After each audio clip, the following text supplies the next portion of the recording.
So the topic of today's lecture is what are called Markov models, or hidden Markov models.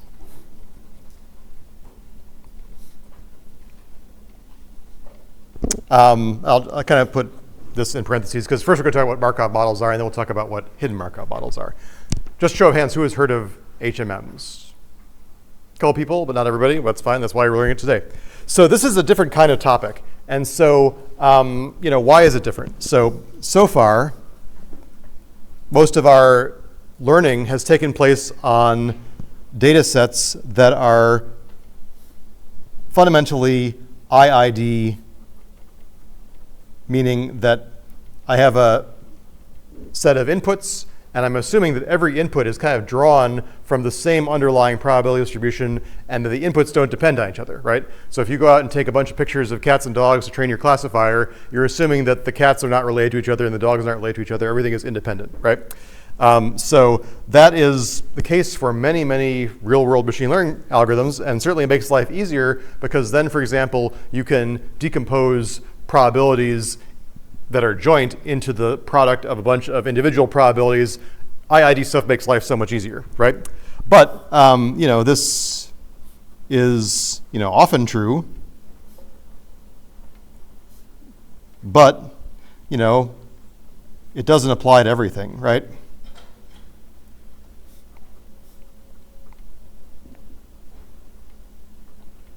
For example, consider sequential data sets.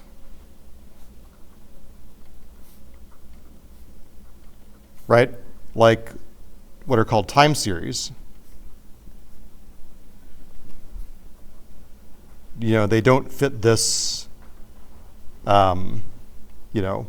definition.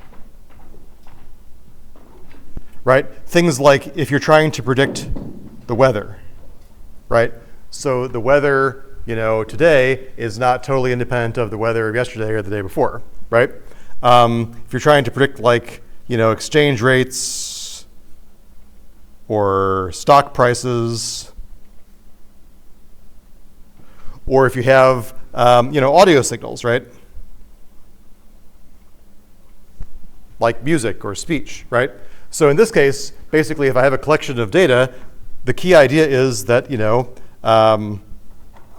xn, the nth sample, if I'm thinking about this like a sequence of data, it depends on xn minus 1, or maybe more previous samples, right? So they are not independent. That's the key idea, right? And in fact, in such cases, the problem that we're trying to solve in terms of inputs and outputs is that our output is actually a next value of the input, right? So if I'm trying to predict the weather, predict the stock market, I'm actually trying to look into the future for the next value of the input, right? So we often are actually in the case of predicting the next value of x of t from previous samples, maybe even going all the way back to the first sample, but certainly no later than the previous sample, right? And so a common kind of framework for this kind of time series data is what's called a Markov model, okay? So, common model is what's called a Markov model. And that's like saying that at each time period, x of n can be in one of a discrete set of k possible states.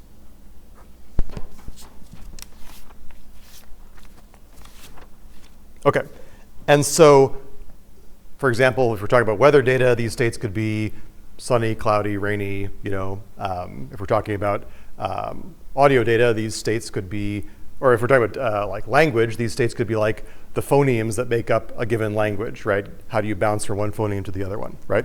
And so this Markov model is specified by a set of what are called transition probabilities.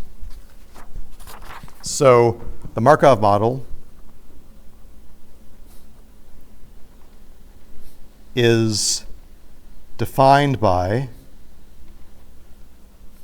a set of what are called transition probabilities.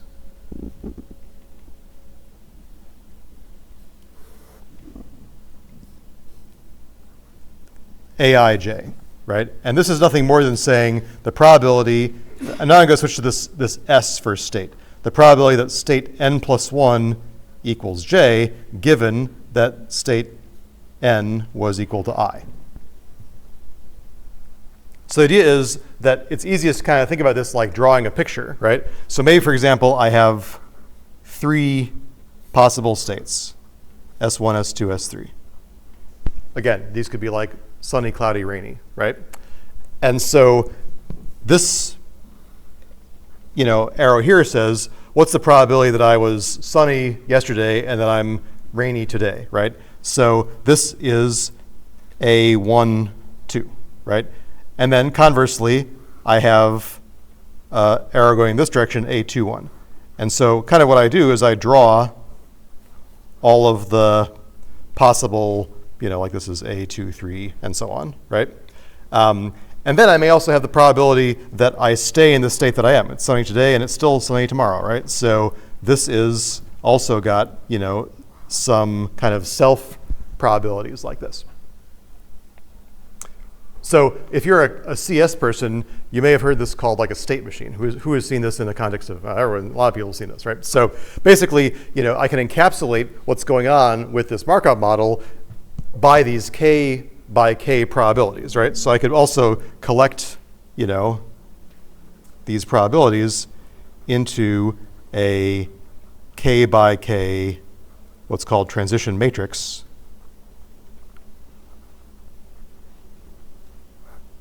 A. And unlike many matrices, this matrix doesn't have to be symmetric, right? So it's not necessarily true that the probability of going from sunny to rainy is the same as the probability from going to rainy to sunny, right? There's no particular constraints on this Markov thing, on this transition matrix, okay? And so the key thing that makes a model Markov is that the current state depends only on the previous state, right? Not on all the previous states. And that's important, right? Again, in the real world, that may not necessarily be true, but that's the simplifying assumption we make for a general Markov model, right? So, the key property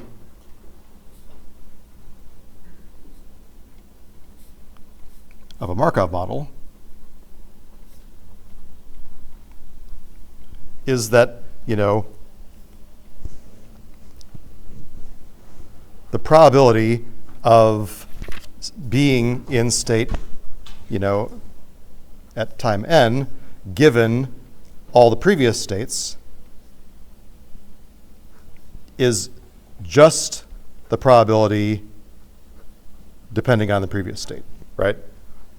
That's like saying that, I only have to know where I am now to know where I'm going next. Where I was before that doesn't matter, okay? And what that means is that if I have a joint probability of looking at all the states, I can decompose that into basically saying the probability that I was in state 1, or this state at time 1, times the probability of jumping to state 2 given state 1, times the probability of jumping to state 3 given state 2, ... times the probability of state n given state n minus 1.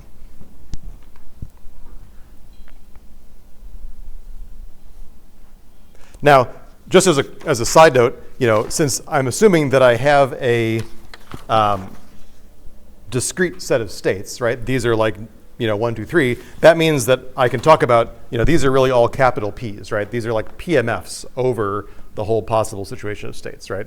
It is theoretically possible that I could have, continuous states, right? But in practice, we assume I have like discrete sets of states, okay? And again, each of these guys here is basically like one of the A's, right? So for example, this is like, A state 2 going to state 3, right? So I can use my transition matrix to characterize these probabilities. And then typically also I kind of need some sort of like initial distribution that tells me where do I expect to be on my very first state before I go anywhere, right? And again, there is an assumption that the process is what's called stationary, which means that these numbers here are not changing around as I go further down in time, right? So that is to say that this model for, going between states applies to every adjacent pair of points in time. It doesn't change, these probabilities don't change over time, which, again, that's an assumption that we're making, but it makes everything so much easier. That's what's called a stationary process, okay? And so this is called a first order Markov model. First order meaning that there's only dependence on the previous state to get to the current state.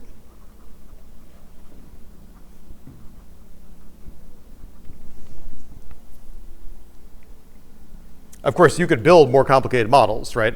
And in fact, let me just kind of, just as a side note, we could look at different what are called Markov approximations to building English, for example, right? So let's take a look at here. So this is a situation where we are modeling every letter as a uniform, picking from A to Z with probability 1/26, right? So here, this is like clearly got no sort of resemblance to English, right? There are lots of X's and Z's and double F's and stuff like that, right? So this is not a good model for English. Now we could have what's called a, first order approximation. Again, this is not quite getting to Markov yet, but this is like saying, okay, what if I were to just pick the letters according to their frequency distribution in the alphabet, right? So like, now I'm going to expect to see more E's and T's and not so many Z's and Q's, but still this doesn't look like English, right? The next thing I could do is kind of like a first order Markov model, which is like saying, pick the letter that I'm at, right? And then pick the next letter according to the 26 by 26 transition matrix that corresponds to looking at a whole bunch of English language and seeing how letters are related, right? Now, this looks a lot more reasonable than this does, right? There's no like, LWs or, GWs, right? All the pairs of letters seem to be reasonable. And then a further approximation would be to say, okay, now I'm going to take, the current letter and try to pick, or I'm going to generate the next letter by looking at the joint probability with the two previous letters that I obtained from looking at triplets of letters, right? And now we're starting to get like words that aren't all English, but you've got like of and the and is, like it's starting to do a little bit better. And then if I did this at the word level, right? So here, I guess before we do that, one more thing. So here, this is like looking at the previous three letters, right? Now we're actually getting a lot of like actual English words, right? We have this whole thing, the displayed code, and it kind of looks like English even though it's not yet English, right? Certainly the words don't line up with actual things. But if I were to use this would be like saying, what if I wanted to do it on the word level where I just chose words out of the dictionary according to their probabilities?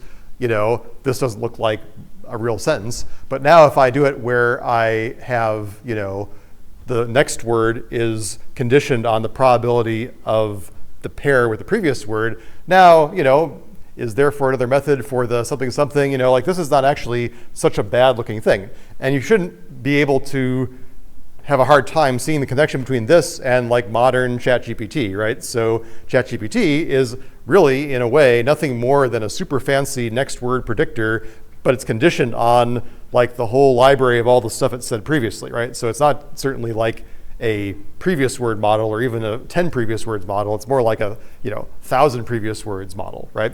And so that's how the first chatbots were made, and that's how ChatGPT is kind of going under the hood, although it's not exactly the same thing. But it shouldn't be hard for you to see the connection that just with this simple idea of transition probabilities, you can generate very plausible looking stuff, right? And actually, this again is an example of a generative model, right? So, this is another example of a generative model, which means not only can I evaluate the probability of a given sequence of states, but I could also generate a plausible series of states by saying, okay, I'm just going to roll the dice and I'm going to choose my initial state, and I'm going to choose my next state according to the transition probabilities. That's exactly what I was showing you in that example with English, right? So, that is to say, we have a method for, creating plausible output sequences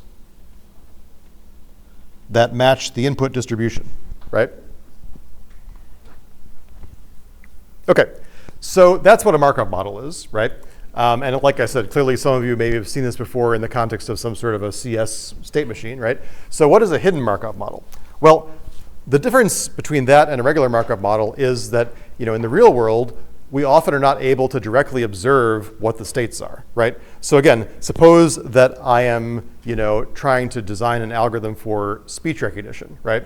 So what I kind of want to do is I understand that English is made up of, consonants and vowels, right? I've got the t, b, g, and I've got the a, u, e, and so I'm trying to basically, model my speech as the transitions between these phonemes. In that way, I can understand to go from audio recordings to a text output, right? However, I can't directly observe the phonemes. All I can hear are the audios, right? So the idea is that there is a set of hidden states, and there are transitions between those states that I don't necessarily directly observe. What I do observe are things that are kind of spun off from the states. So if I know that the state is g, then I'm going to hear the audio waveform that corresponds to g, right? But all of us are going to stay g in a different way, which means that there's going to be a probability distribution on what the possible observation should be given what the underlying state is, right? So that's kind of like the wordy way of saying it. So let me see if I can condense that, right? So, let me just say that Markov models are limited in that we often can't directly observe the state.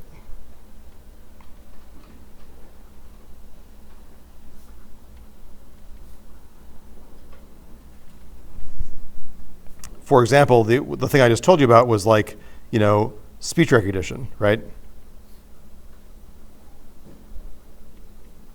The underlying state may be equal to what's called the phoneme, right? So for example, g, right? But the observation is a waveform, right? So what we actually see is, some sort of audio signal that is generated by the underlying state. And these states are hidden from us, right? So these are hidden,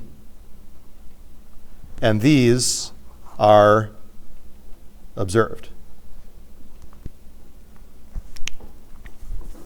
And the relationship between these things is, again, based on probability.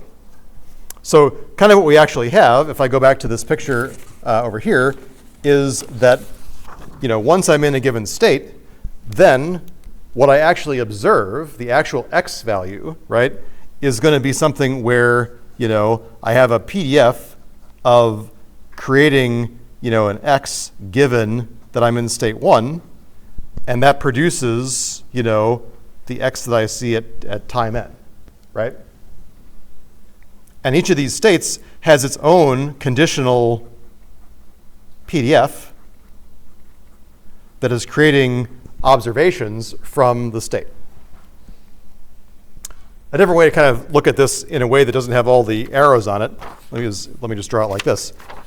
You may see it like, I have a sequence of states, and the transitions between these states are being, created by the transition matrix, the k by k matrix that I talked about earlier, and then I have what I actually see in my data. These are my observations. And again, we talked about this term last time, but these states are also sometimes called latent variables. Right? That's a good word to remember, right? Because the general idea of a latent variable is that latent variable is really the thing that is running the show under the hood, right? But the observation is what I see. But maybe I only need a few latent variables to describe the full observation, right? And so now, of course, we have a more complicated situation, right? Because not only do I have the underlying transmission or the underlying transition matrix between the hidden states, I also have some sort of observation probability, right? So if these xn's are discrete random variables,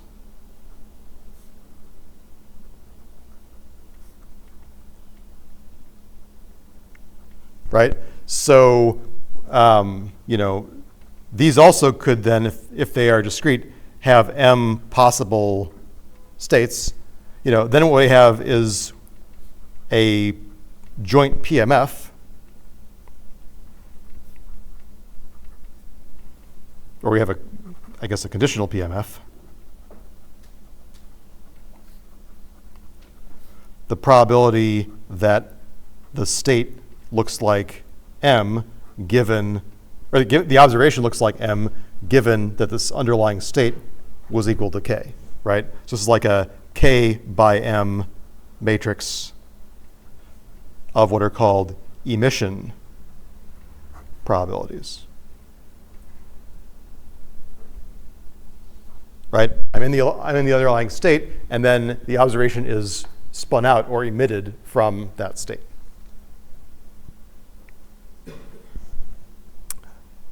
But it could be that I have a continuous observation, right? So, for example, let's suppose that I am, observing the temperature, and my underlying state is sunny, rainy, cloudy, right? So the temperature is a continuous number. So it also could be that instead of having this nice matrix, I could have xn could be a, continuous, or maybe even a multidimensional random variable.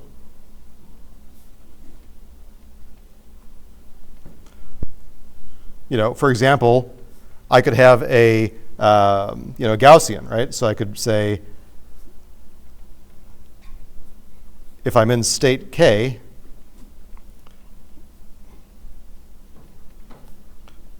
I could say, okay, state K corresponds to a Gaussian with, mean mu K and covariance sigma K, and then the probability of seeing observation xn, given that I'm in state K, is basically like a normal distribution that is generated by the parameters of the kth state.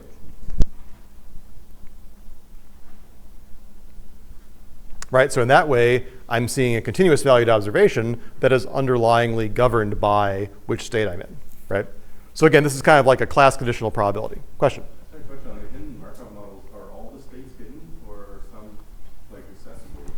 No, everything at this layer is unknown, is hidden, right? You never see these. All the states are hidden. All the S's are unhidden, but the observations are seen, right? Okay. Yeah, so you never see the S's, you only see the X's. Okay. Yeah. Other questions or comments? Yeah. So the hidden Markov models is that you have like some states that as a human you can drive, but then you want but the machine, the model is being given some other data, and you're trying to drive those values that you know in data. So maybe it's more like, you've got a big black box, right? And inside the box, there's some internal machinery, and those are the internal states of the machine, right? But then the only thing I can see from this box is a readout of some number, right? And that number is related to what's going on inside the machine, but I can't open up the box to see the gears and the cogs inside, right? So this idea of what's observable and what is underlying, that's the key idea, right? And this if you've taken like a control class or robotics class, like this idea of observations versus underlying states will come at you in many ways if you're a double E type person. You'll have seen this kind of idea before, right? But the key idea is that there's stuff that is driving the process that is under the hood. You can't open the hood of your car. You don't know what's inside. All you can see is what the dials on the dashboard are telling you, right? And those are related to some underlying states of your car, like, you know, I'm not a car guy, so I'm trying to think of like what good car states would be, right? Yeah, tire pressure, for example. Yeah, so you can, for the tire pressure, all you can infer is like how your car seems to be, you know, handling when you press the brake, right? So that's maybe a good example, right? There are all sorts of things like, you know, oil level, tire pressure, stuff like that, you know, the car is transitioning between these states, but you don't actually see them. You only observe how your car is feeling, right? Yeah. Someone here can probably come up with a better analogy than that, but yes, that's kind of like the idea. Okay, so now that we kind of have this kind of formalism for what is a hidden Markov model, then we can think about what are some problems that we could try to solve with it, right? So, so now problems involving HMM. So you may see, you know, HMM stands for hidden Markov model. And again, the difference between hidden Markov model and regular Markov model is whether or not you can directly open the hood and see the states, right? In many real world problems, you can't do that, and that's why it's called a hidden Markov model, right? And so, you know, what are some problems we could solve? Well, there's the generation problem, which is basically to create a plausible output sequence.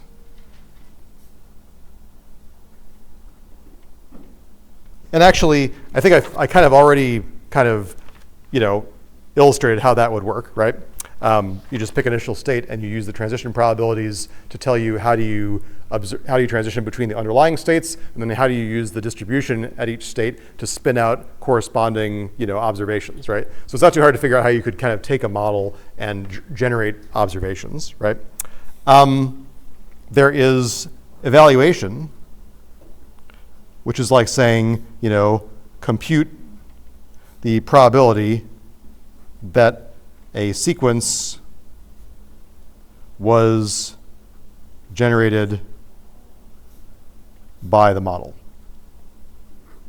right? So for example, maybe we have different Markov models for different spoken languages, you know, English, French, Chinese, and now I hear some audio and I want to evaluate what is the probability that audio came from English, French, or Chinese, right? You can imagine that that's what your phone is doing when it's doing some sort of like auto translation and figuring out the language. Maybe it has some sort of underlying model for how these things are connected, right?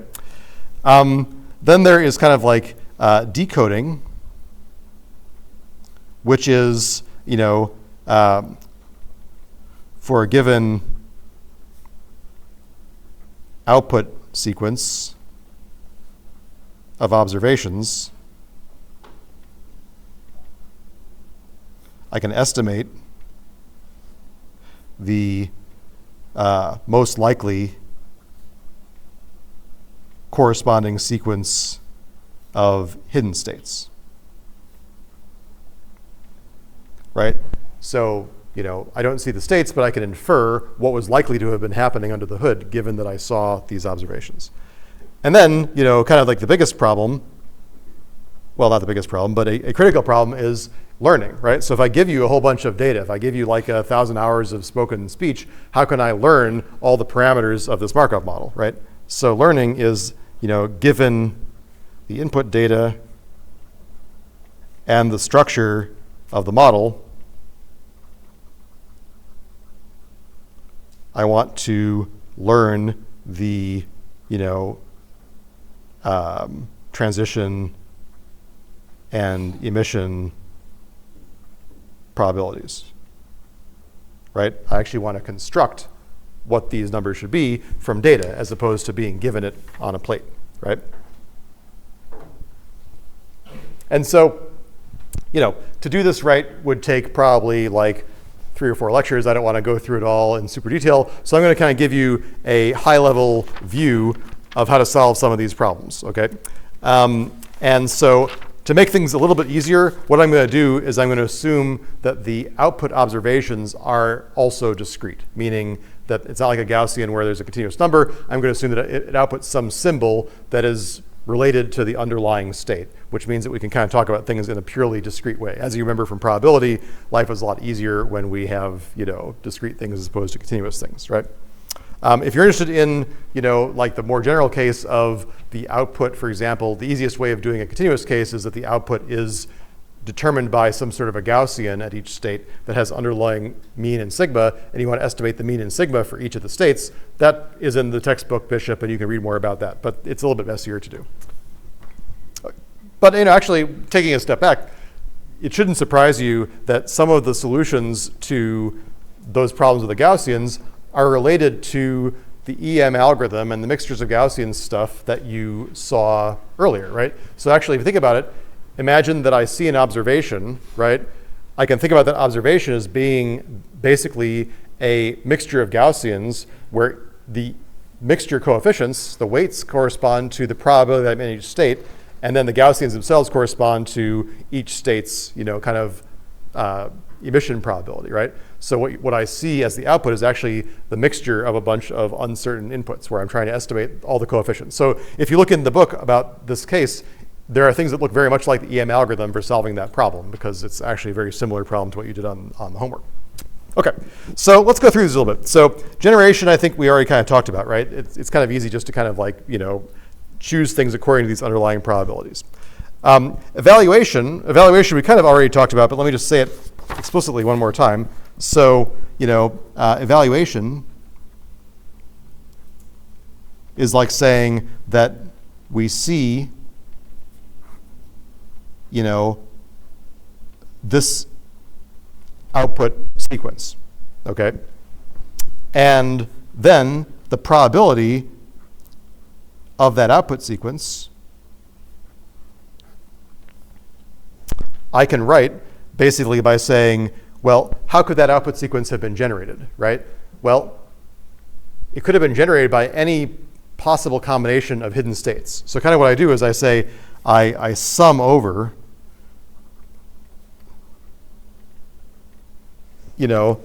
all the possible hidden states.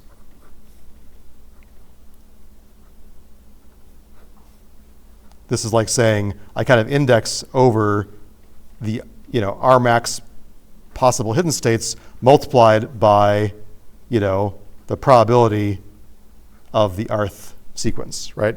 This is just the total probability theorem applied to, this is like the number of possible hidden state combinations. And then this is just like the, rth possibility. So for example, if I had k, hidden states, then this R max would be like k to the nth power, right? This could be like k to the n, right? K hidden states, I see n sequences. You can see this is like a super combinatorial problem, right? Because clearly, evaluating this immediately blows up for any reasonable k and n, right? Now, the nice thing is that we're going to assume that things are Markov, right? So Markov gives us two things, right? The first thing it gives us is that each of the observations only depends on the state at that time, right? So there's no connection between my observation right now and any previous observation or any previous state, right? So this, by the Markov assumption, can be simplified very quickly as I still have to, look at all the possible combinations, but this itself is like saying, this is a sum. I have to sum over all these possibilities. But then this turns into a product from, the first state to the last of the probability of the observation given the state. And then this here is like saying, how do I obtain this state sequence? I can use the underlying transition probabilities to tell me of going from, state n, I guess this is like the rth index again.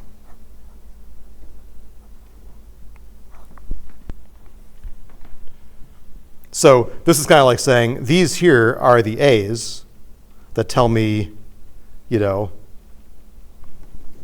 how likely is it to have gone from this state to that state.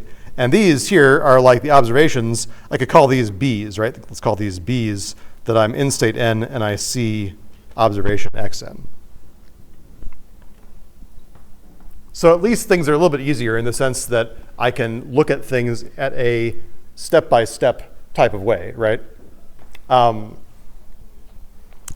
life is still kind of sucky because I'm still doing this over all the possible state transitions, right? And there are lots of those, right? So for example, this is still a, if you're a CSE person, this is an order of k to the n times n operation, where n is the number of time steps and k is the number of hidden states.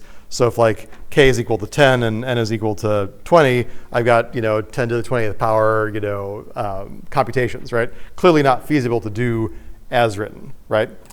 So the smart way to do this is to not try to enumerate all the possible state sequences, but instead do this in a recursive way. So again, if you are a CS person and you've done some sort of like dynamic programming or something like that, this is like exactly one of those kinds of problems. Let me show hands on who's heard of dynamic programming or done it, right? This is exactly like that, right? So here's the algorithm that I could use to do this evaluation. It's called the forward algorithm. So, the smart way to evaluate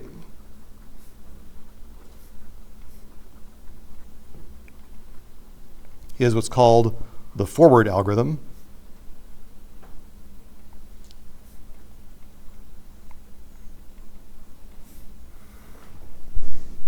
So basically what I do is I define this number alpha I of n. So the interpretation here is basically, well, let me write this down first, then I'll write down what the interpretation is.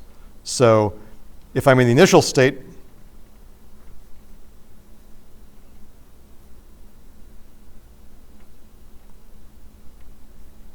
so there's really only one known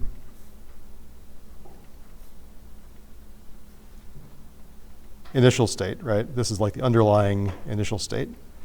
And then there's a recursive thing that says this. So I'm going to write this down, and then I'm going to explain it in words.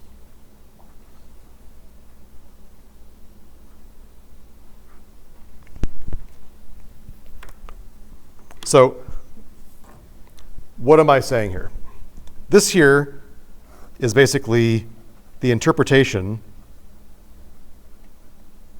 is the probability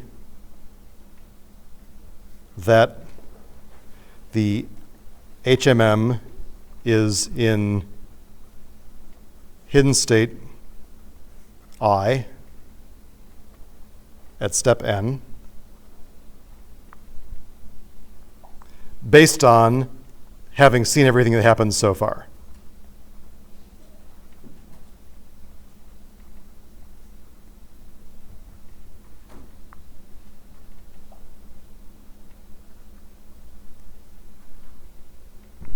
So it's like saying, I initialize it by saying, okay, suppose I'm in hidden state, 12 at time step 1, right? Now I want to know what can the possible hidden states be at the next step. Well, I look at basically the probability that how do I compute it? I look at the probability that I was in state J previously, right? That's this thing that I'm recursively computing. Then this is the transition probability that goes from I guess maybe this makes sense. It should be like, yes, I was in J, I go to I, right? And then this is the probability of seeing the observation at time n, right? So let me write this down here. So this is like saying, this is the, state transition. This is like saying, the emission probability selected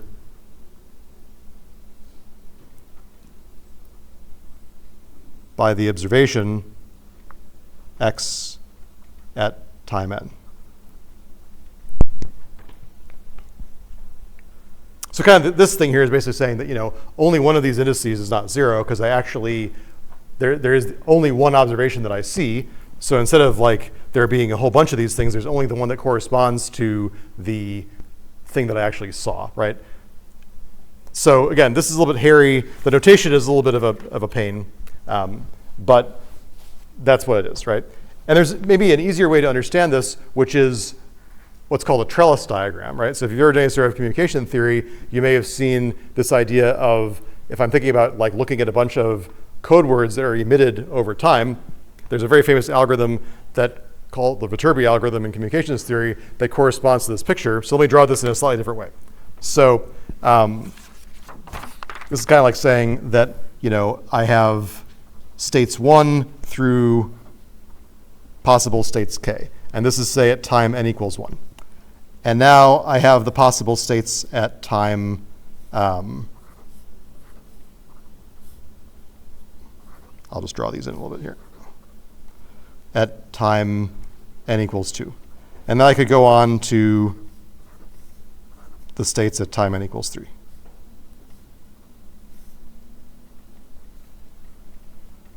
Okay.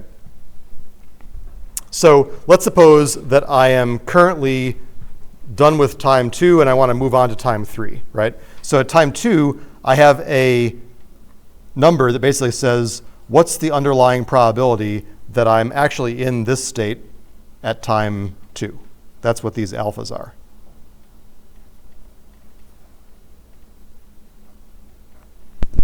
And then I want to know what's the probability, for example, that I'm in state 2 at time 3. Say I want to compute the probability that I'm in state 2 at time 3.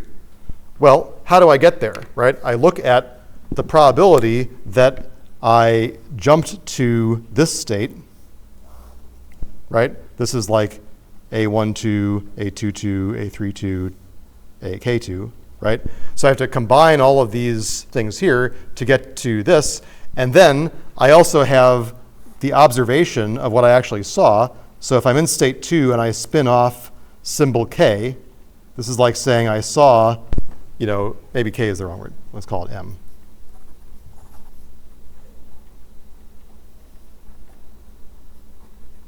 Right?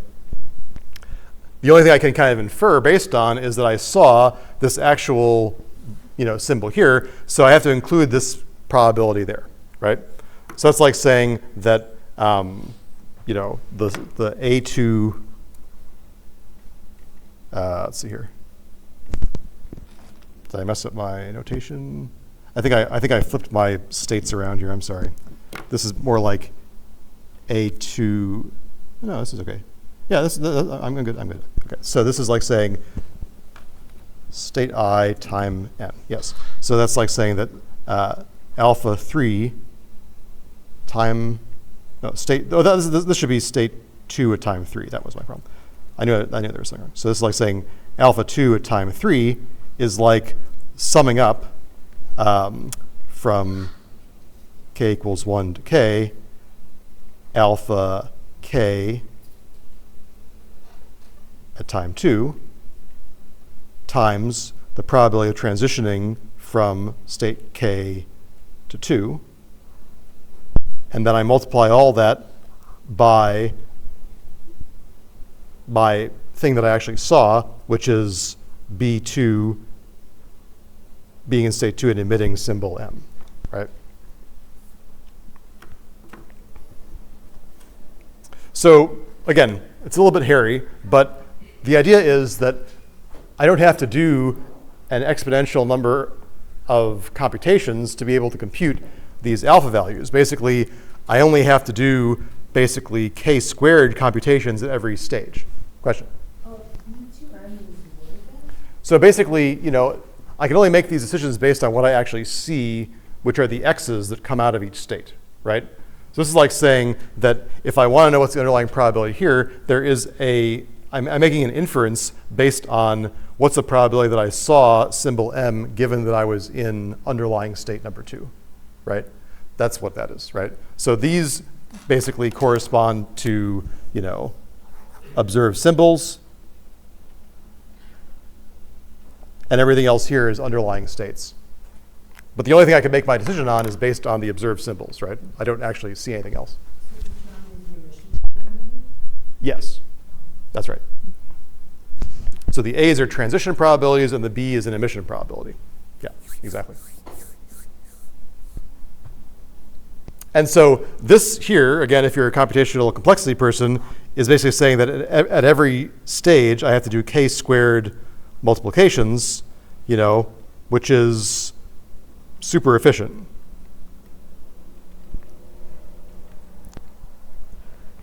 And so again, you may recognize this as a dynamic programming problem in the sense that in dynamic programming, what I do is I work my way up to say this is the best I could do at this point, and then what do I get to get the next level? I'm just combining the best thing up here, right?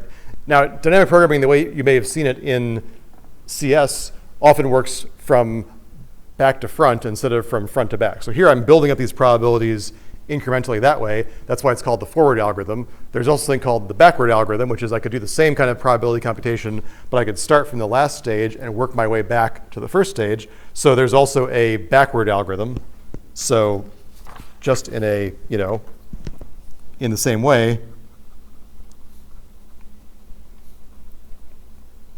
we can write a backward algorithm for recursively estimating that probability. And I'm not going to write that down explicitly, but both are examples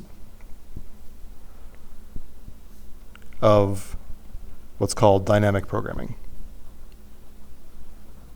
So there's a reason I teach you, or there's a reason that they teach you that in CS, because this kind of thing happens all the time, right? So the backward algorithm here would basically be like saying, instead of figuring out how likely it is that I got here given everything I saw so far, you could have something that's more like beta I of n is equal to the probability that the model is in state I at time n, and will generate the remainder of the observed sequence.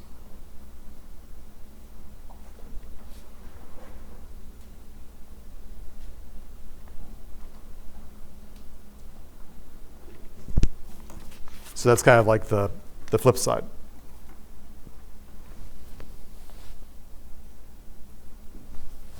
So this kind of answers the question of evaluation. How can I efficiently evaluate the probability that the model generated this sequence, right? This is how I could do it. I could basically build it up in this recursive way, right?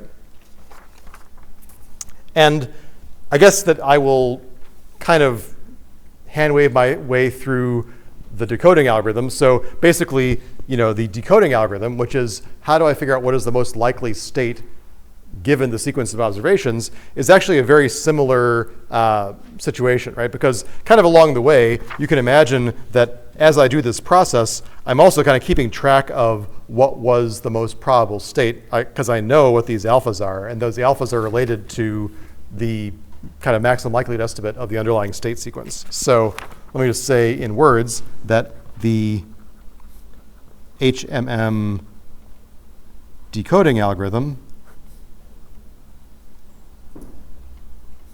is a similar recursive algorithm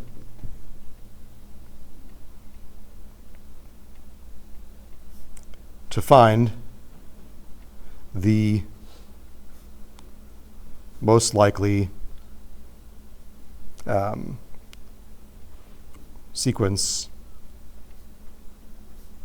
of underlying hidden states.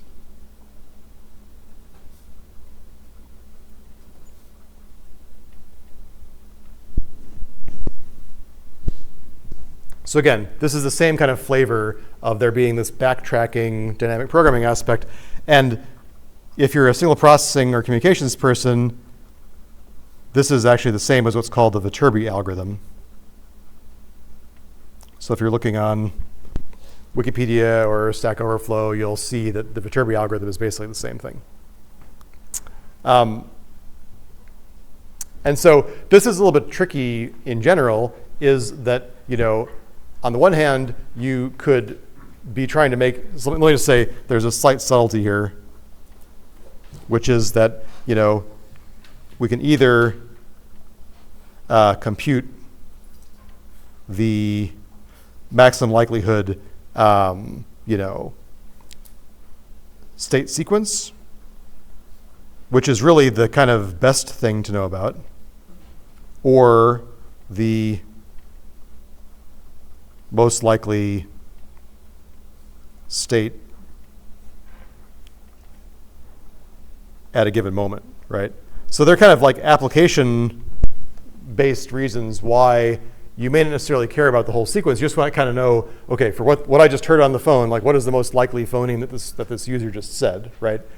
But it's also possible that making that instantaneous decision, which is kind of like a greedy decision, may not actually be the most likely thing if you consider the whole history, right? So again, you can read more about it, but it's possible that if I just made the best decision at a given moment based on what I saw, that the actual transition sequence that I got may not be probable at all, right? So maybe it's like saying, okay, I estimate at the moment, I think this sound is, Q, right?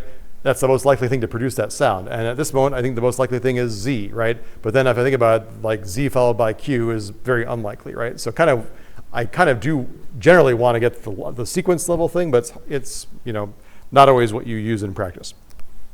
Okay, so the last thing I want to say, and this is again going to be a little bit hand wavy, is how do I learn all these parameters, right? So again, this is kind of like a course about learning the parameters of our model from data, right? And so the setup is going to be that we have a lot of data in terms of observations that we think are generated by the model. And now I want to figure out what are the most likely underlying things. And that's a little bit tricky because, as a user, I've been using this kind of idea of phonemes and speech, right? But in practice, the Markov model, the hidden Markov model, does not assign states to things that you as a human may necessarily map, concepts onto hidden states, right? You can certainly build things that way, but if you're trying to discover what the most, kind of explanatory model is, the states that you get may be just kind of weird, right? So I'm going to say that, how do we learn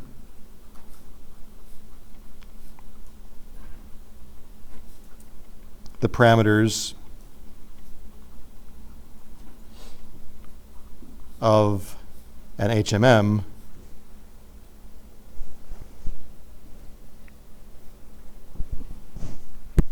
so basically, the basic idea, again, is, well, there's something called the forward-backward algorithm, and I will put some math on the paper in just a moment, but there are a lot of details to writing this down that even in the 20 minutes I have left would be kind of a pain to do. So I'm going to leave it by saying the basic idea is what's called the forward-backward algorithm. Again, if you're a signal processing person, you may also see this called the Baum-Welch algorithm.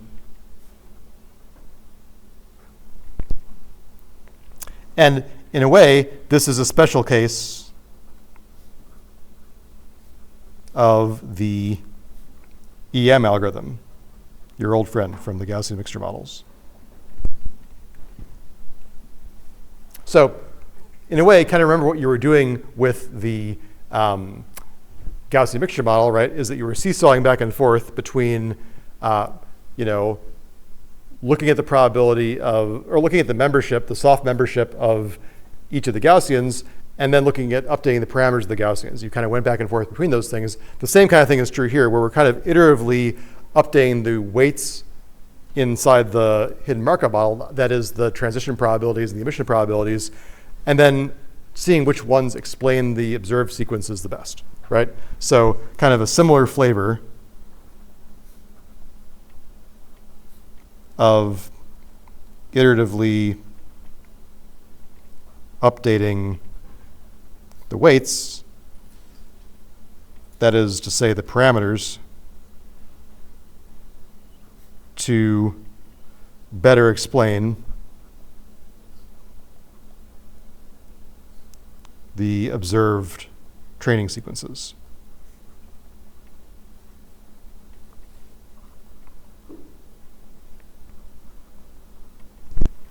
And just like the EM algorithm, while it seems to work well pretty heuristically, you're not necessarily going to get the absolute best value in practice, depending on where you start from and how you iterate.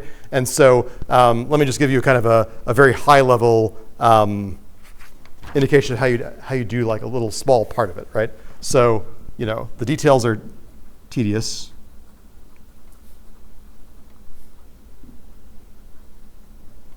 And even this one equation is not going to make a lot of sense, but let me just write it down anyway. So the idea is that I initialize my, transition probabilities, my emission probabilities, and then I have, my training sequence X. And, now I'm going to work on, while these A's and the B's haven't converged, there's kind of like a membership-y E step and, there's like an E step and an M step, basically, right?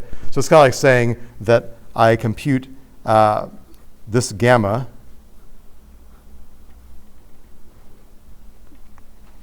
and first I'm going to write down what this gamma means, right? So this is basically the probability of transition from state I at time n minus 1 to state j at time n, given that the model generated the complete visible sequence X, right? So it's like saying, I saw the entire sequence, and now I want to know just what is the probability that between times n minus 1 and n, I jumped from I to j, given that I saw this whole thing, right? So it turns out that that is related to these forward and backward probabilities, these alphas, by an equation that's not too hard. It's like saying I have the probability that I was in state I at time n minus 1, then I have the jump from I to j, then I have the observation, and then I have this beta j. As I'm writing this, I'm not 100% sure about my notation. So kind of the way I think about this is kind of like a probability where, forget about the numerator. This is like saying, what's the probability that I saw X at all, given these fixed A's and B's that I have, right? This is something that we could have computed from the evaluation step, right? And this is like saying, here's one possible explanation for what happened, right? I was in state I at time n minus 1, and then I'm going to go on from state j at time n, and I jumped from I to j and I observed the thing, right? So this is kind of like a update of kind of like an internal probability, and then my aij I then compute as this ratio.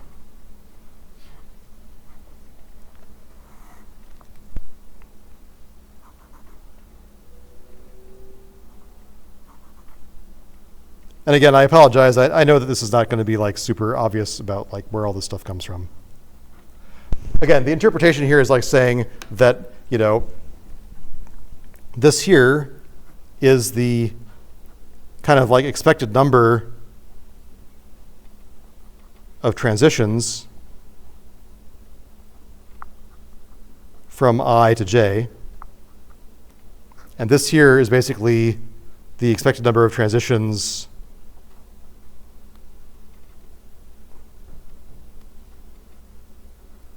from I to anything. Remember that I'm going to put these notes online, so you don't have to worry about writing all this stuff down.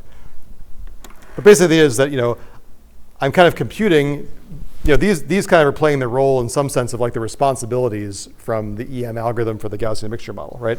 So it's kind of like saying I update my weights according to how many times I expected to transition from I to J over the number of times I expected to transition out of I at all, and that's kind of like my reweighted probability.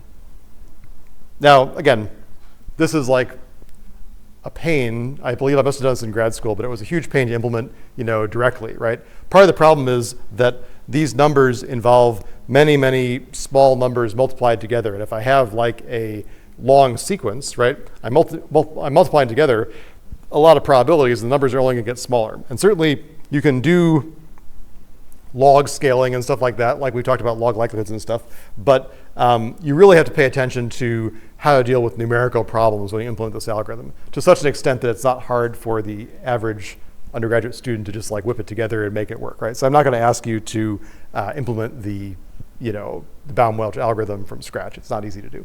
But this kind of gives you some flavor of bouncing back and forth between these two things until these numbers stop converging. So a good mental model for you is just basically, it's kind of a similar idea to how you fit the Gaussian mixture model. And I hate to point you to Wikipedia, but actually the Wikipedia article on the Baum-Welch algorithm I think is actually pretty good in terms of explaining how you can take a very kind of simple model of observations, like a sequence of observations, and use it to update your underlying probabilities of the state transitions and the emissions, right? So if you're interested in that, it's not a bad thing to start there and then move on to Bishop, who gives you the gory details. So that's the basic idea. Like I said, hidden Markov models, again, were super popular in speech recognition for a long time. And still the formalism of this idea of underlying state transitions generating observed symbols is a super common one throughout engineering, especially electrical engineering. So I think it's good to kind of understand what these words mean, right? Like transition probabilities, emission probabilities. In terms of implementing it yourself, it's not so easy. In terms of even building it yourself, it may take a lot of numerical tinkering to make something to work. Like, I don't think that I would necessarily put a hidden Markov model implementation on the homework, for example, even using a package, because I think you'd probably have a hard time kind of like juggling the parameters to get it to come together. But we'll see. I haven't decided on homework 5 yet, so that I may decide to do something along those lines. But the question is how to do it in such a way that you could be sure of making sure that everything converged, right? I do remember that when I did this myself, it was like a huge pain to get it to converge. But anyway. Okay, so questions or comments? I know that the lecture got kind of increasingly complex and hand-wavy as I went on, but I'm trying to give you just like a flavor so that someone can say, hey, have you ever heard of a hidden Markov model? You'll at least know what that person is talking about, right? All right, questions, comments? Okay, with that then, I will stop.